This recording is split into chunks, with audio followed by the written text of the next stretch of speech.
Hey, shalom everybody. Welcome back to Ancient Covenant Ministries. I'm Daniel, and today we're going to be covering our second installment of the Gospel Cycle Project, which we will be covering Matthew chapters 3 and 4 today.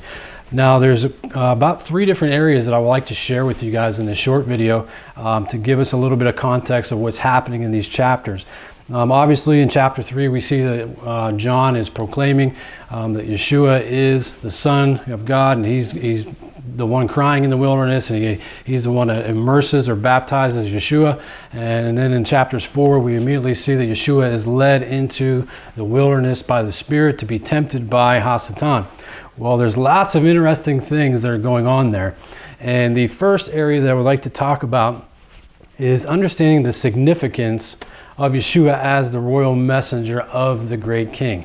If you haven't seen my series on the royal messenger, I highly recommend that you take a look at it, where we did like 3 or 4 hours just explaining the context and the concept of a royal messenger in the ancient world, and how Yeshua is that royal messenger. He is the one that brings forth the witness of the Father, and he is the one who represents the Father here on earth through the work that he's doing. He was sent on a mission by the Father, and he accomplished that mission as that messenger, and so on and so forth. But there's lots of many things that we could talk about of him being that royal messenger. But I want to point out one small element today, and that is understanding how the royal messenger is the one that would go forth to proclaim the message of freedom sent to the people by the king, right? So let's take a little bit of a look at that today, and we could see exactly what's going on with John here in chapters 3. Now, Moshe Weinfeld has some really excellent articles and books and stuff like that I highly recommend that you use as companions to your studies. And this particular article is called Social Justice in Ancient Israel and the Ancient Near East. It's actually a book. And he goes to say on in one little small area in the very beginning of this book, it's just in the introduction of the book, where he says that the proclamation of freedom in scriptural language, the calling of freedom, was done by means of a proclamation of a royal figure. The messenger who proclaims freedom is one appointed by God upon whom the Holy Spirit rests, like the anointed king upon whom God's Spirit rests, or he is a servant upon whom God, his king, places his Spirit to establish justice in the land. So here we have John, right? John is actually in the wilderness, and he's trying to drive people to repentance, right? And then he sees Yeshua coming, and he says, I'm not even worthy enough to strap your sandals or unstrap your sandals, right? So he recognizes that Yeshua is there. So he's actually proclaiming at this very time, look, the Savior of the world is coming. He's here, right? But by what means did the royal decree of liberation and freedom did the royal messengers carry to the people? How did they take the message of freedom was coming? The king was sending freedom. How did these messengers take this message to the people, right? It was done in 2 ways. Number 1, passing a voice, and number 2, a letter that was intended to be heard in the land. So the messenger was, and we're going to explain passing a voice, but they would take this letter, and it was supposed to be intended to be heard by the people, right? So let's look at the IVV commentary on Isaiah 40 verse 3 and 9, because this is quoting in these chapters about a voice in the wilderness, right? Where it says, a voice in the wilderness, bringer of tidings. Messengers were well known in the ancient Near Eastern world. They played an essential role as the bearers of political and civic news to the inhabitants of city. Virtually every town had a crier who announced important news to its inhabitants. Foreign invaders often sent a herald to a town to discuss terms with those remaining in the city.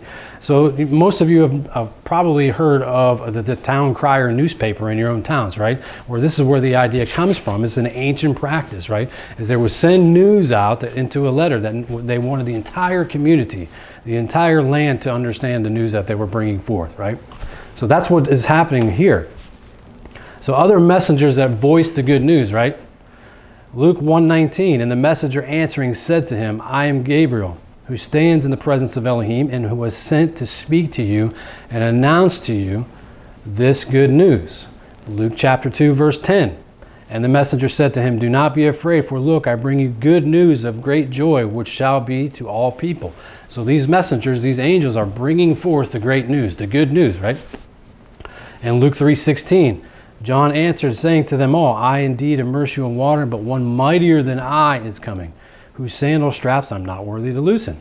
He shall immerse you in the Holy Spirit and fire.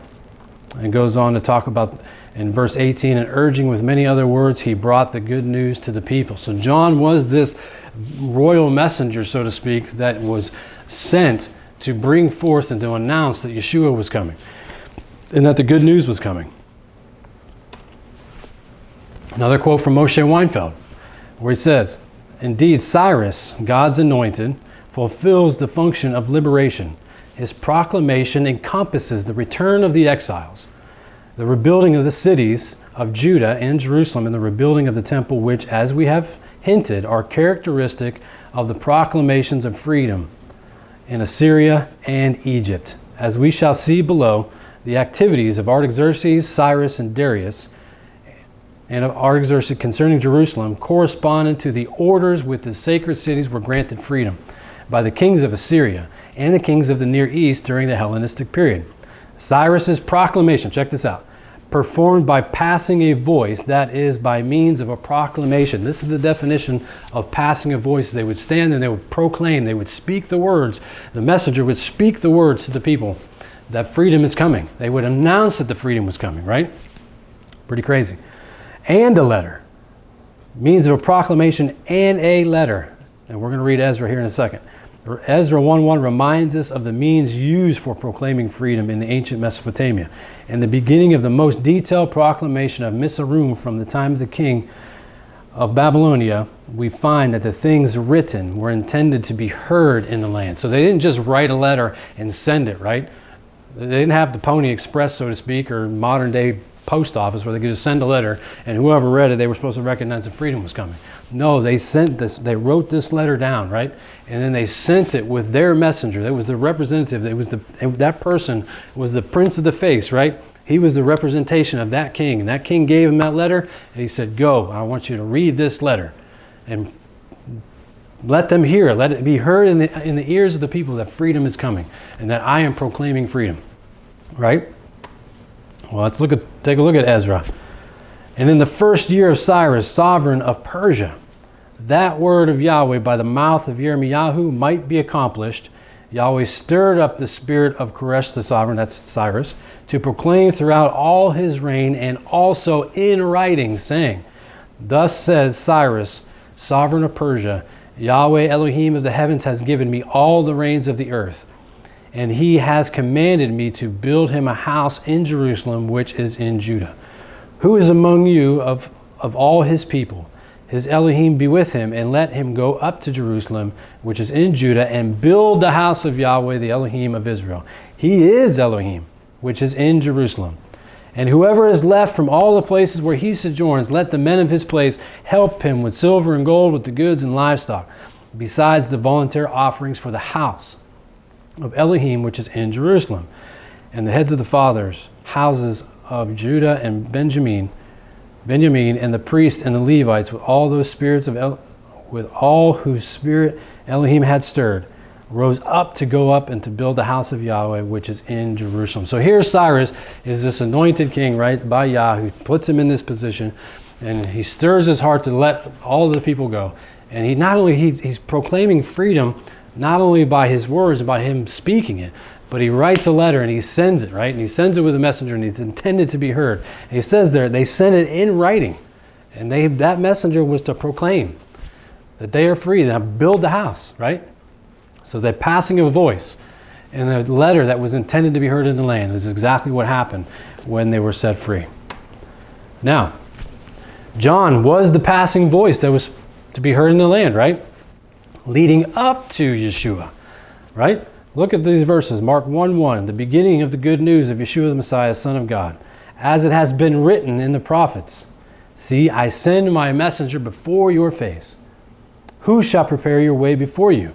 A voice of one crying in the wilderness, prepare the way of Yahweh and make his paths straight. And we read the same thing that's happening in the Gospel of Mark, right? So John was this passing of a voice. He was the one crying in the wilderness, and people needed to hear what he was saying, right? Because he was proclaiming the message of freedom up until Yeshua arrives, and then Yeshua arrives, and then Yeshua takes over because he is that messenger. He is the one who's actually bringing forth the freedom, right?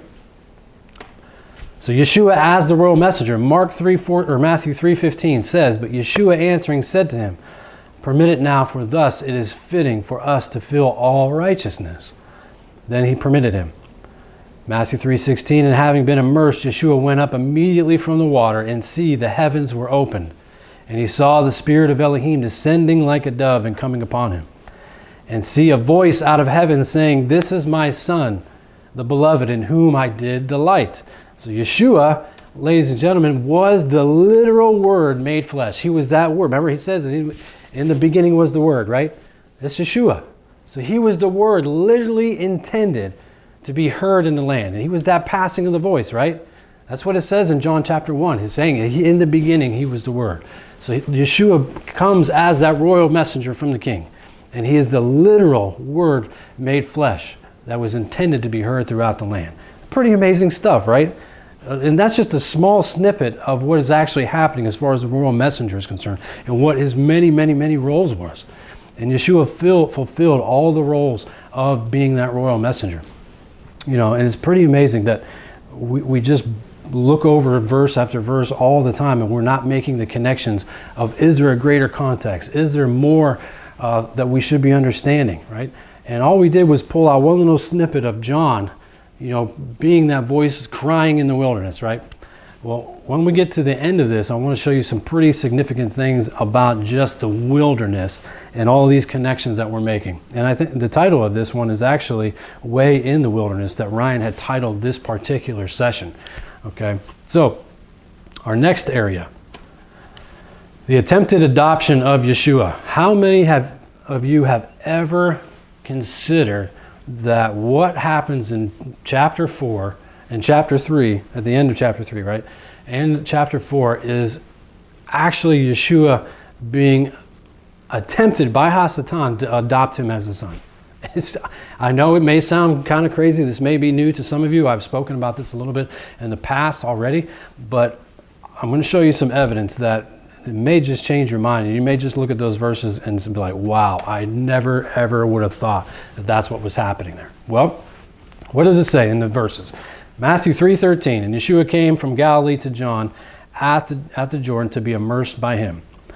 But John was hindering him, saying, I need to be immersed by you, and you come to me? But Yeshua answering said to him, Permit it now, for thus it is fitting for us to fulfill all righteousness." We read these verses already, but we have to read them again because we're transferring into a different topic. "Then he permitted him, and having been immersed, Yeshua went up immediately from the water." Now pay attention to this. "And see, the heavens were open, and he saw the Spirit of Elohim descending like a dove and coming upon him. And see a voice out of heaven," there's our voice again, "saying, This is my Son, the beloved, in whom I did delight." So here we have, right, at the end of Matthew chapter 3, we have, and you have to keep in mind is that I personally believe that, and I think most people would agree, that Yeshua's earthly father probably has already died and passed on at this point, because we never hear anything else about him beyond this point, right? So I think that once his earthly father, because remember, is that Joseph was his adopted father, right? So when you have a child in the ancient world and you adopt a child, it's as if you are that person's biological parent. There was no distinction of, oh, this is my adopted, you know, this is just my stepchild or whatever. You were considered to be fully born into the family as if you were a full-blown, you know, son. So, but at the same time, as we have to recognize is that Joseph was indeed his adopted father, right? So Joseph leaves the earth, and now we have this incident in Matthew chapter 3 where Yeshua is being immersed by John, and as soon as he comes up out of the water, right, is we have Yeshua. I'll just read from the slide where it says that Yeshua coming up out of the water from the being immersed, which water representing the amniotic fluid, as mentioned in a reference we're going to talk about. As he comes up out of the water, the Father is declaring who his heir and who his son is, right? To the entire world in turn stripping the authority of the earth from Hasatan and giving it to Yeshua. So Yeshua is now should be recognized by all who heard the voice as being the chief heir to the Father's house, right? Because prior to that, we have to recognize that Hasatan had authority over this earth, right? To some extent, he did. And here we have Yeshua coming up out of the water, and one of the practices in the ancient world, if you remember from our adoption teachings, is if they took a baby from the mother and it still had the amniotic fluid on the child when they took it into their arms, that was to say that person that had the child prior to had no more rights to that child. It was just a practice that they believed in, and so you kind of can see some of these connections as Yeshua is coming up out of the water, and the Father is declaring to the world and making this oath that Yeshua is indeed his son, right? So the phrase "I will be his father and he shall be my son" is an adoption formula that actually serves as the judicial basis for the gift of the eternal dynasty. So as soon as Yah makes this declaration, Yeshua has been given the gift of the dynasty, right?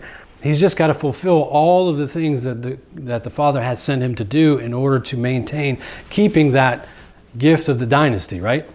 So this comes to the fore in Psalms 2, where we read, "He," or equals God, "said to me, you are my son, this day I begotten you. Ask me, and I will give you the nations for your patrimony and the ends of the earth for your possession." So now what happens at the end of this, right, is that we're going to move into chapter 4 of Matthew, right? And what is happening here?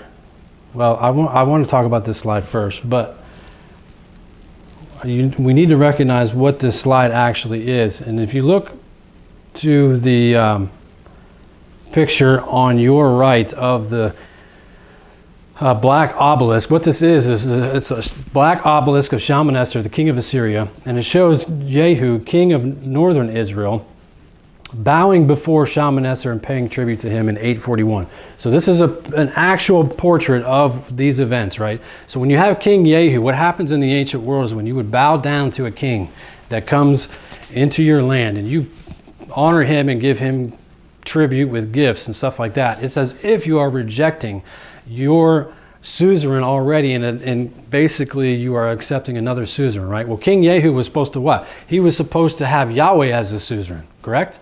So once Shalmaneser shows up, the king of Assyria, Jehu goes out, gives him a bunch of gifts, and he bows down to him. Well, what does that mean? That essentially means in the ancient world and in the contextual ways of a suzerain-vassal treaty, remember, a suzerain is the father and a vassal is the son. So King Jehu essentially becomes the son, the adopted son of King Jehu, who is the suzerain or considered the father. You follow? So you have him rejecting the kingdom that Yahweh gave him with ruling Israel and falling under the authority of King Shalmaneser of Assyria. It's crazy. What does that have to do with Matthew chapter 4? Well, let's take a look. Basically, what we're going to do is let's read these verses together. I'm going to go to this next slide here, hopefully. Bear with me here. So I want to read the actual verses as we're going through this. So, okay, Matthew chapter 4, verse 1 says, "When Yeshua was led by the Spirit into the wilderness to be tempted by the devil, after fasting 40 days and 40 nights, he was hungry. The tempter came to him and said, 'If you are the Son of God, tell those stones to become bread.'" Now remember, as we're reading these verses, you guys, keep in mind what we just talked about in the prior slide, is that once somebody bowed down, and if you are a vassal or a son, and you turn around and you reject the father, and you bow to another, you are essentially becoming an adopted son to the one you're bowing down to. Keep that in mind as we're going through these verses. So after fasting 40 days and 40 nights, he was hungry. The tempter came to him and said, "If you are the Son of God, tell these stones to become bread." And Yeshua answered, "It is written, man shall not live on bread alone, but on every word that comes out of the mouth of God." So here you have temptation number one, right? Yeshua is using the book of Deuteronomy to quote and to combat, essentially, Hasatan's temptation to him, right? Why is he using the book of Deuteronomy? Well, because the book of Deuteronomy is written exactly in the structure of an ancient suzerain vassal treaty. It goes from the prologue and all of these different areas all the way through the book of Deuteronomy is set up exactly the way. So he's using the very treaty to combat the temptations that Hasatan is throwing at him. Then the devil took him to the holy city and had him stand on the highest point of the temple. If you are the Son of God, he said, throw yourself down, for it is written, he will command his angels concerning you, and they will lift you up in their hands, so that you will not strike your foot against a stone. Yeshua answered him, it is also written, do not put the Lord your God to the test. Temptation number two, thwarted. Again, the devil took him to a very high mountain and showed him all the kingdoms of the world and their splendor. All of this I will give you, he said, if you will bow down and worship me. So if you bow down and worship me again. Yeshua said to him, away from me, Satan, for it is written, worship the Lord your God and serve him only. Then the devil left him, and the angels came and attended to him. So, ladies and gentlemen, we have basically the adversary is remember, Yahweh just declared to all of the world, all of creation, that this is my son, right? And he's handing him the dynasty. You don't think that Hasatan knew exactly what was going on there? So then Yah says, okay, Yeshua is led into the wilderness, right? Led into the wilderness by the Spirit to be tempted. And what Hasatan is essentially trying to do, let's just go to the next slide, so you can see. Number one, Yeshua would have denied the grant of the kingdom by the Father. Okay, let's just go back. If Yeshua would have bowed down to Hasatan in any one of these things, this is what would have essentially happened, is he would have been rejecting the throne and the dynasty that his father gave him, right? He would have been rejecting the grant, submitting to the authority of Hasatan, the authority on the earth going back to Hasatan. Yeshua would eventually then have become the adopted son of Hasatan and becoming the son or vassal to Satan, rejecting the Father's authority and therefore eliminating himself as the role of Messiah. Ladies and gentlemen, if you look at this in an actual adoption contract language and see how everything was understood to be done, and what we just uncovered with King Yehu bowing to Shalmaneser and understanding how the roles and the authority of a person changes, this is exactly what Hasatan was trying to get Yeshua to do. Why else would he be tempting him? Because he's trying to get him to reject the very grant of the dynasty that the Father gave him. And if he does that, then Hasatan knows that Yeshua just forfeited his role as the Son of God. Have you ever seen this before? It's pretty crazy stuff, right? Okay. So the wilderness and death. You know, it's pretty amazing that now that we're talking about, I mean, we went from John crying out in the wilderness, right? And then we go from Yeshua being tempted in the wilderness. But if we understand and go back and study how wilderness is actually understood, it's actually equated to death, right? So in the book of Numbers, there's an overwhelming theme of death in the wilderness, right? This is why we obviously read this year after year after year, so we can learn about all of the mistakes that the Israelites made and how we're not supposed to make those same mistakes. But it shows them this constant wandering in the wilderness, right? Well, there's a theme behind the wilderness, and it equates to death. And once they get into the land, that equates to life, right? So when looking at the instances, we can see that death and wilderness are linked closely together. Death is the worst impurity to encroach upon the temple and its sacred space. And this is why you go through the book of Numbers, and there is this overwhelming theme of death. So it has to be rectified, so to speak, right? And this is where we see a lot of instances of the sacrifices being instituted and so on and so forth, especially when it comes to the red heifer. Now, I want to read you this. From the ceremony of the red heifer, its purpose and its function and narrative context. Now this is like a 300-some page thesis, right? All on the red heifer sacrifice, and hopefully we'll be able to cover more of this in the future. But pertaining to the wilderness, it is associated with the periphery and undomesticated and uncivilized land unsown. It is the dwelling place of wild and demonic creatures and the refuge of outlaws and fugitives. The Pentateuchal narrative views the wilderness in light of these negative connotations. It is that great and terrible wilderness in Deuteronomy 1:19 to which the fugitive Hebrews flee. There they encounter hunger and thirst, snakes and scorpions, and fiery desert nomads. The difficulty of life in the wilderness is repeatedly contrasted with the security of life in the promised land. The wilderness is desolate, the land is fertile. The wilderness is chaos, and the land is rest. So essentially, we have to look at the wilderness equating to death, right? And the land of Yahweh, the grant of Yahweh, is equating to life. So if the wilderness equates to death and the promised land to life, then the first generation ultimately rejects the life, right? This is why they don't make it into the promised land, because they've rejected the life that Yahweh set forth in giving them the grant of the land. So they're set to wander through the wilderness, right? Therefore will die in the wilderness. Hence the issuance of the dealing with the death through the sacrifice of the red heifer appears in the order to reinstitute life back to the individual who has been affected by death. You know, so here's the thing, is that when we start rejecting the means of which Yahweh has put forth in his plan that equates to life, then we're basically saying that we want to go back in the wilderness. We want to go back into chaos. We want to go back into living in sin, right? But we don't ever make the connection of wilderness equals death, or the promised land equals life. This is why we can never ever speak against the land.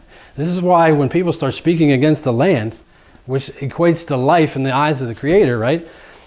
That opens up a legal means for him to bring a lawsuit against any nation or people or family that speak against that land, right? It goes the same way when we start speaking against the Son of the Creator, right?